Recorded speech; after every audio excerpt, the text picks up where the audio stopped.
So obviously everyone knows what it means to be out of shape.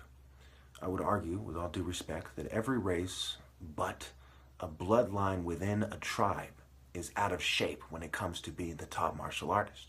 They can be great warriors, etc., etc.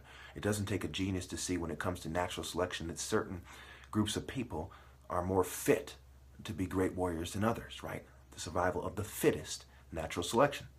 It doesn't take a genius that of those people, the smartest people with a certain passion when it comes to righteousness are going to be more fit to be the top martial artists. By the time you look at what they have to be, which is my argument in part one and part two, and I'm reiterating now, you see that I'm the only one who could possibly be the top martial artist. And it is insane to think otherwise.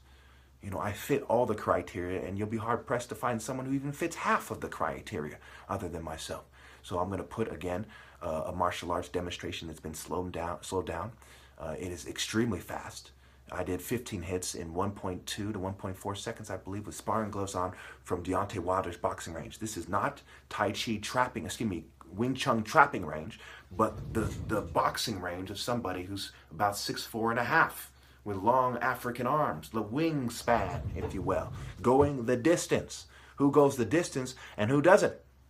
Who coordinates and strikes surgically and who doesn't? The Asian man doesn't go the distance because he's not tall, and when he's tall, he's very clumsy. Okay? Same with the white man, when you think about it, right? He doesn't go the distance surgically like a hawk because he's big and strong.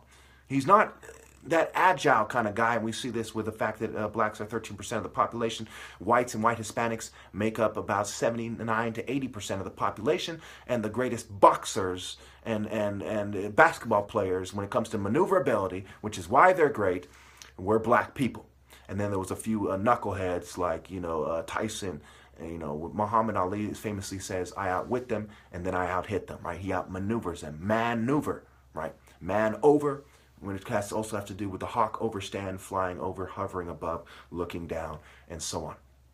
So you go through the races one by one, you see that it has to be sub-Saharan, black African, and you think about what he has to be. He has to have righteous indignation. He has to emerge as uncontrolled opposition. You look at how African Americans have been bred in a certain way. You look at the history of the slave trade. You see that it couldn't. The top martial artist wouldn't have been captured and taken as a slave. He would have killed himself, if anything, but more logically, he would not have been captured in the first place. You look at Obi heart, the heart of the temple, observe, Obi serve, Obi essence, the essence of Obi, right? Obi means king, heart, temple, hut, the Kuro Obi, black belt. Belt is the sign of rank. Obelisk, Obi, I'll ask. Obi, the Igbo Leopard Society, the Igbos during the Biafran War fighting masterfully, way outgunned, way outarmed. Of course, they lost because the whole world is arming the enemy, and nobody's dealing with the barricades, the blockades rather. So by the time you factor in everything, it is insane not to understand that I'm the top martial artist. It makes one such a fucking idiot.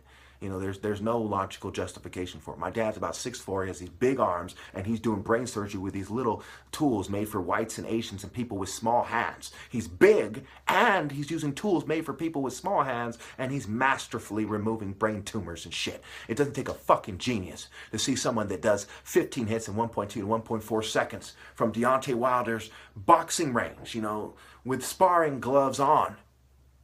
Okay? With martial arts karate sparring gloves on. Okay, who's a brain surgeon's son. He's outmaneuvering you, and I can't really move the way because they injured my back, right? He's outmaneuvering them, and surgically fucking striking them. It doesn't take a fucking genius to see that I'm the fucking top. It pisses me off that motherfuckers sit there when I'm being drugged. I can't even get into my passion and my strength as much as I used to. Okay? Doesn't take a genius that I have that passion. I have over 4,000 videos, over 10,000 sources. And I'm not sitting there playing patty cake on fucking camera. Okay? It's stupid not to see that I'm the top martial artist. It's insane. It's also insane to think that you can screen people like me out and then you can magically connect to the spiritual realm. You have countless hawks hovering above with their loyal, spiritual, in the true spirit that connects to God, blocking you because of your ill-gotten gains. They don't want the survivors and their survivors' children to magically take man into God. He doesn't deserve to.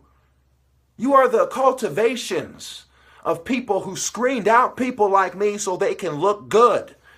I mean, talk about a despicable reason so we can look good and get top shelf pussy. You imagine how people like me feel about some Ebert ass builder, some scientist, some cowardly rich pussy, some less than Chukwuemeka type bitch getting top shelf pussy. Oh, that, you know, with the survivors who were too cowardly to fight to the death and to kill themselves when they were pregnant. How do you think we feel about it? Of course you're cut off. Of course.